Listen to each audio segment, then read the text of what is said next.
Hey guys, Chris here live in the Dream Giveaway Garage with my favorite director, PJ. Just like me for the thumb. Hello. Today, guys, we're talking about Corvette or Camaro, both of them right here in the front of the showroom in the Dream Giveaway Garage, and both of them really from the same era. Corvette, of course, from 1971, the very end of the original muscle car era. Then over here, Camaro from 1969. The best-selling year for Camaro in the history of Camaro was 1969. In fact, the model year was so darn popular, it ran for almost 18 months. In fact, that's why they call the next generation of the Camaro the 70 and a half, because they were so busy selling the 69 Camaro that they didn't want to stop. So guys, what do you think? First, Ronaldo says hi. Hi, nice to have you watching us here today on our Facebook Live. First big difference between the two cars, of course, is that one is a 2+2 car. 2 in the front, 2 in the back. One is a true 2-seater. Of course, you already know which is which. The Corvette is a 2-seater and the Camaro is a 2+2. So which one would you rather have fun in? So the first question you got to ask yourself is, how many people are you having fun with? If you're having fun with more than one person, the Camaro might be your choice. Well, so, Floyd seems to agree. Floyd says in the best looking Camaro. Yeah. So let's look here. You know, I wouldn't call that back seat roomy, but if you got some kids or, you know, none of us seemed to complain when we were 16 years old and our friends all had a Camaro and we got stuck in the back seat, huh? You remember those days, yeah. PJ? Red on red here. Red on red, looking great. Now here's something while PJ's showing you here. Oh, PJ, look at that shifter knob. You're looking at the white shifter knob. I know, look at that. So both of these vehicles are 4-speed cars. That means both of them have very similar transmissions. So in this case, it's an M20, a wide ratio, 4-speed. In this one, it's a close ratio. So you can see it over here in the vent. No white shifter knob for you, PJ. No white shifter knob. No.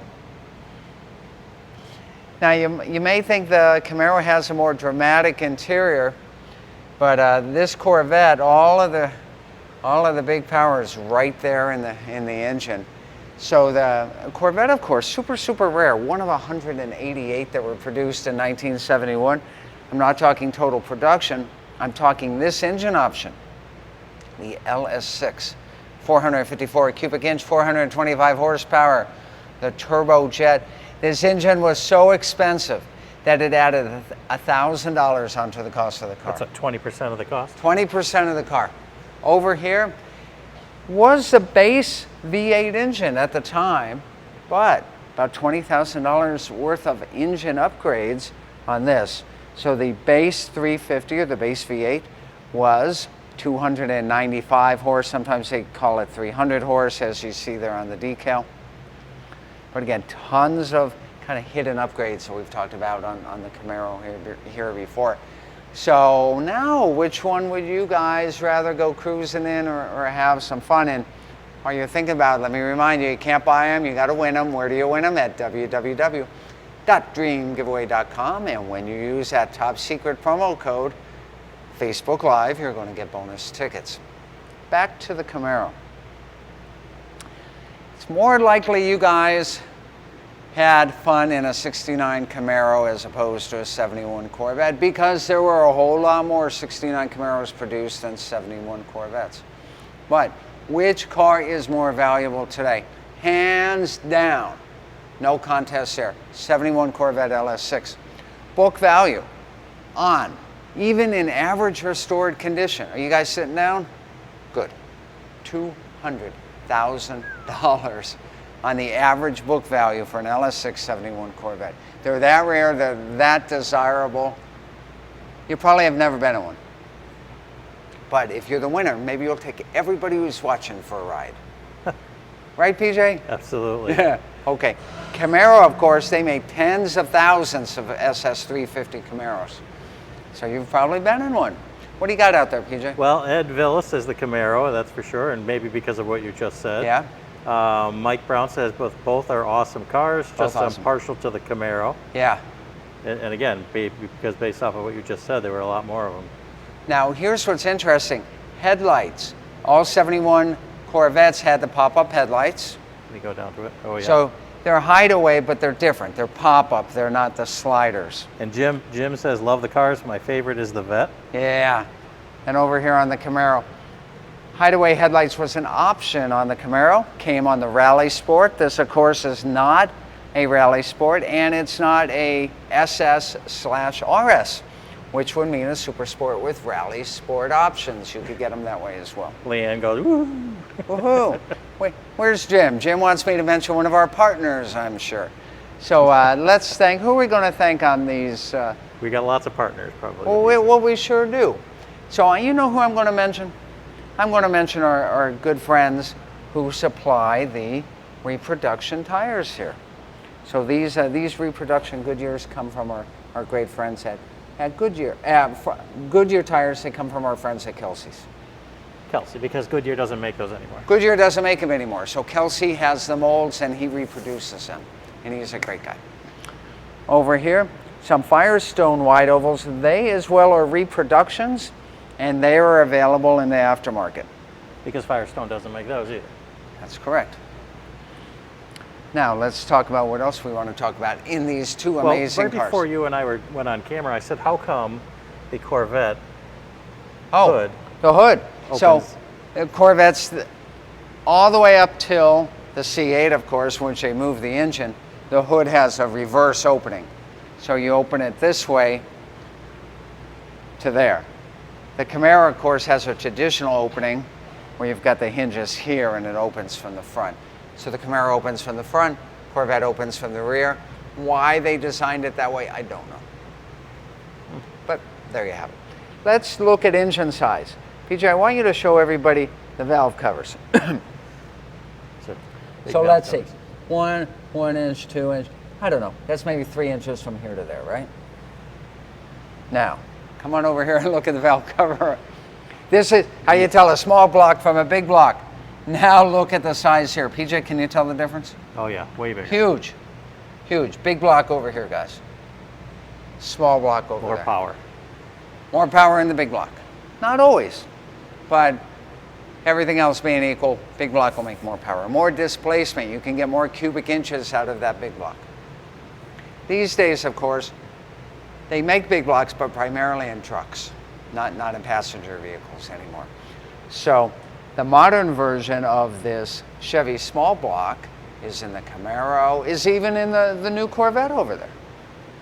Same basic design, though a whole lot more sophisticated. Been that way since the 50s. It's that Chevy small block, it's such an amazing design and has been through so many iterations that it's still being used.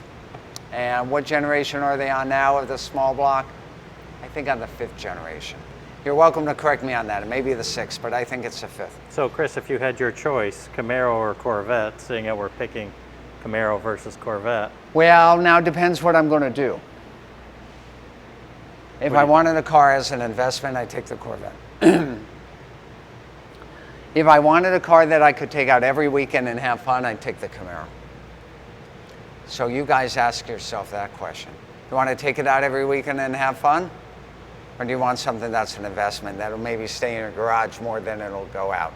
Now I know, hey, you gotta drive them, right? Well, it doesn't mean you can't drive it. But the value of these are so different. I mean, this is such a valuable collectible now, this LS6 Corvette. You probably wouldn't want to take it out every weekend. This one, come Friday afternoon, oh, you want to go Friday night. Friday afternoon, you're still working. Yeah, Friday evening. To go out in the Camaro. Which one looks better? Well, that's personal taste. I can't tell you which one looks better. I think they both look incredible for what they are. There are some similarities, but they do look much different than each other. Of course, the red on red, I love red on red, but there's something retro cool about this war bonnet yellow Corvette as well. And the C3. C3, yeah. You know, different from what we normally see in the C2 and C1. That's correct. So let's see, any questions from you guys about the Corvette and the Camaro while we're here? Floyd says the LS and the LT are quite different designs from the small block. Investment or driver is clearly the question. Yeah, absolutely. Yeah. So there you go. Pretty much it. That's it. How can it be it? I'm sharing this time with you guys. What do we got in the garage? What do we What got do we left? have? Oh, back there we've got the Corvettes. You can see the T-Rex there. You No, can no, like time-wise. Oh, I see. Well, we are getting ready. Next Wednesday, we're going to be drawing the winner for the Kawasaki. That's going to be happening on November 11th. We're drawing the winner for the Impala, and there are only 5 days left for you. That's right, for you to enter to win that Impala, the big block Impala. So now here's the question. How similar is the engine in the Corvette to the engine in the Impala? Really, really similar. Even though the displacement is different, one's 427, one's 454. They're both solid lifter Chevy big blocks. They share a ton in common. And the Impala's a 66. Impala's a And 66. this is a 71. So they're only 5 years apart, so it's the same era, probably the same engineering teams who worked on both engines. Mike has a question, stock exhaust on both of these? Yeah, they are. There is aftermarket exhaust on the Camaro, but they didn't put anything huge on there. Stock exhaust on the Corvette. So if you come back here, this from the factory, it probably had a 2-inch exhaust on it. Let's look down there and see what we got, PJ. Way down there. Look at the tips. Yeah, those look like 2 1/4 to me, so a little bit bigger than stock. But over on the Corvette, it's stock exhaust because that won a NCRS Top Flight award, and they wouldn't allow that modification from stock. Floyd says, I think they're both labeled as a L72. Is that correct? No, this is the Camaro, I believe, is an maybe a L48. The Corvette is an LS6. The Impala is an L72. But here's what's interesting. And I don't want to get too far into this subject today. But the engine that's in the Impala, the L72s, those are the Copo motors. Those are the motors that guys like Yanko and Dana and Nicky, that the dealers would buy those L72 motors and put them in the Camaros to make the first supercars. So the Impala has it from the factory. That was the most horsepower you could get in a factory big block from Chevrolet up through 1969. So that's why that L72 was so popular for a number of years. And Chris, why did you say to start our live today, you said the 71 was the end of the muscle car era? Well, what happened in 1971, the insurance companies really went heavy against the American automobile industry. They didn't want horsepower because horsepower meant people wrapping cars around trees.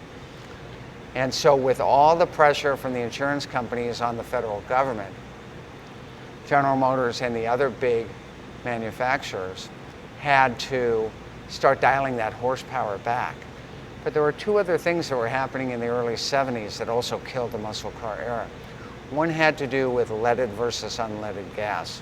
So unleaded gas came in 1971, and that meant lower compression heads, and that meant less horsepower. The other thing that happened and started was that the oil embargo, although that was more 73, the price of gas was going up. And the more performance you had from those engines, the less gas mileage you got. So that's really when you saw them starting to dial back the performance to try to increase the fuel efficiency. So a combination of those things from 1971 to 1973 killed the original muscle car era. Hence the 70s, 80s, and early 90s, not much in the way of muscle. Well, that's right. In 1975, for example, I think a Corvette had 180 horsepower. You know, that's a far cry from 425 horsepower in 1971. Yeah. And then, you know what we call that? We call those the dark ages. It wasn't until the 90s, until the C4 Corvette and the fourth generation Firebird and Camaro, that we started to, and the Fox body Mustangs. Now you started to see those horsepower numbers go up. And the Grand National. The Grand National in the 80s, of course, had good horsepower for the day. So there you go. Good deal. Today's history lesson. Guys, thanks for joining me today on Facebook Live in the Dream Giveaway Garage. We will see you next time with more great fun and more great action. Tomorrow is Friday. We want you to have a great weekend. We'll talk more about that tomorrow. See you tomorrow live in the Dream Giveaway Garage. See you next time, everyone.